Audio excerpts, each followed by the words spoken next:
Okay guys, the purpose of this video is just to run through how you go about making the electrical connections in your accessory harness. If you've bought the electrical kit or the full kit, you'll have the accessory harness to wire up your choice of sockets down the back. So we're just going to run through what's included in the pack of accessories and how to go about installing it onto the end of your 6mm cable that you would have run down to the back of the vehicle. So where you've run it is depending on your vehicle and your preference, if you've got drawers or not. So that's kind of up to you where you want these sockets to be located. There's plenty of length on our accessory harnesses, 7 meters, to get to whichever location you want to mount this. But so the purpose of this video is to run through, once you've decided where you're going to put it and you've got your cable there, show you how to make the electrical connections on the back here.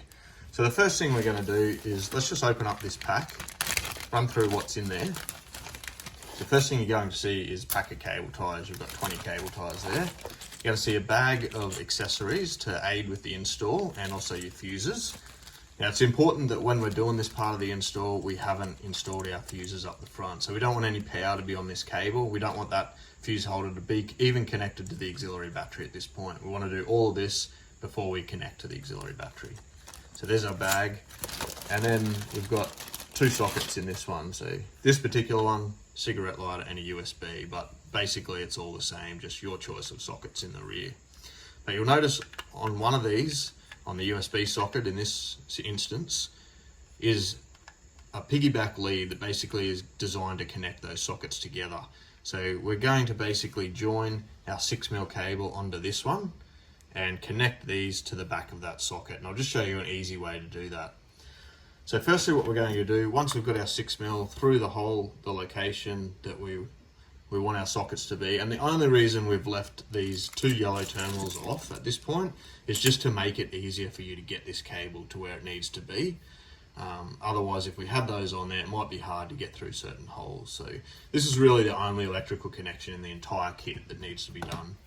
So what we're going to do is just strip this cable back a little bit. So I'm using a pair of side cutters, just cutting down in between the black and the red. This cable can be cut to length. If you've got down there and you've still got a meter or so spare, we can easily just cut the cable whenever, at whatever point we want. So that's why we've given 7 meters as an ample amount. But so what we're going to do is just strip a little bit back off the end of these.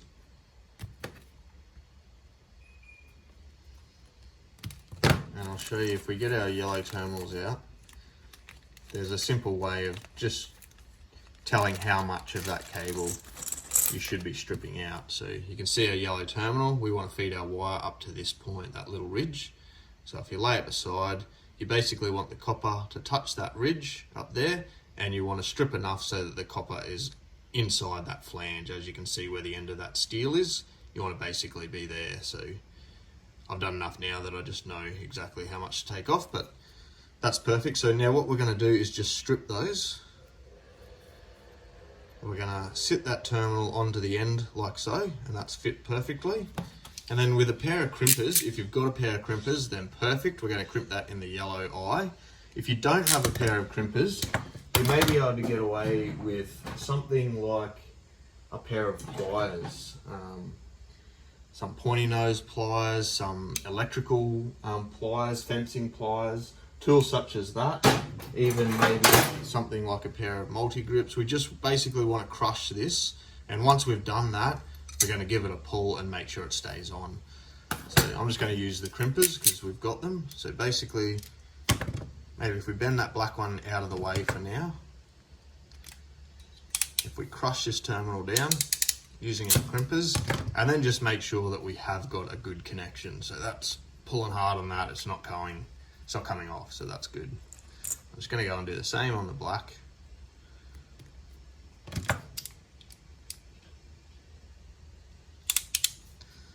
Crushing that down. Once again, another pull, and we can tell that's not going anywhere. Now, this part isn't necessary, but I included it in the pack because I like to make it look neat. So we've just got a bit of heat shrink over there, just red on the red, black on the black, just to make it look as neat as possible. And so you don't need to use this, but if you've got a little cigarette lighter or some kind of heat source, that's all we need just to shrink that down over the cable.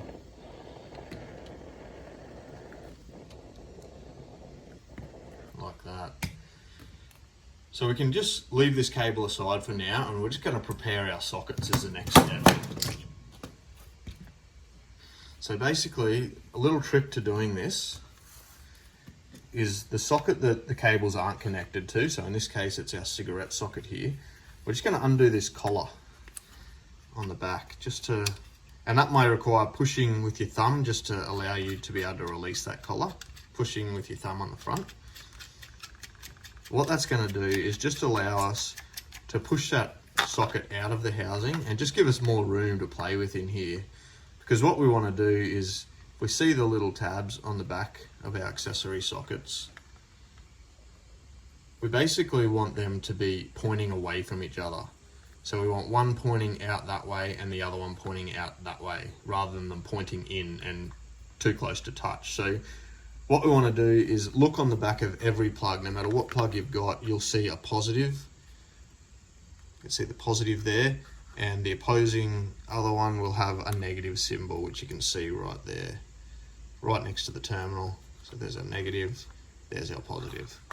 So obviously we want red to be positive and black to be negative. So I'll just lay this down on the ground. We'll see, if we start with our black, let's put that onto the terminal of our piggyback, pushing that all the way home. And then, like I mentioned before, we want that to be facing outwards. So making sure again we're on our negative. We can turn that plug around for easy access at this point. Plug that terminal onto our negative, and then we can flip that plug around to make easy access for our positive. So we're going to do the exact same step on the positive. It doesn't really matter which one we do first or last, because we shouldn't have power here at this point anyway. So just double check again, yes, our positive is the one we're putting the red on.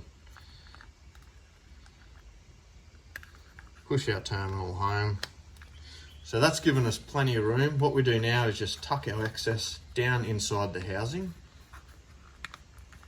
and then we can push our plug all the way back into its position, lining it up straight, holding our thumb to put pressure on the end and re-do up our collar. So there we go.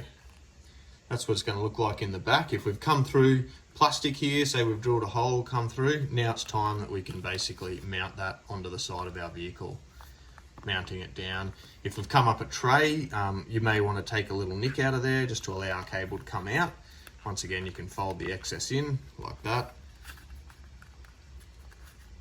and attach that to the body, steel tray, wherever, and that's all nicely hidden away. So there we go, that's how to make the electrical connections on the end of your accessory harnesses.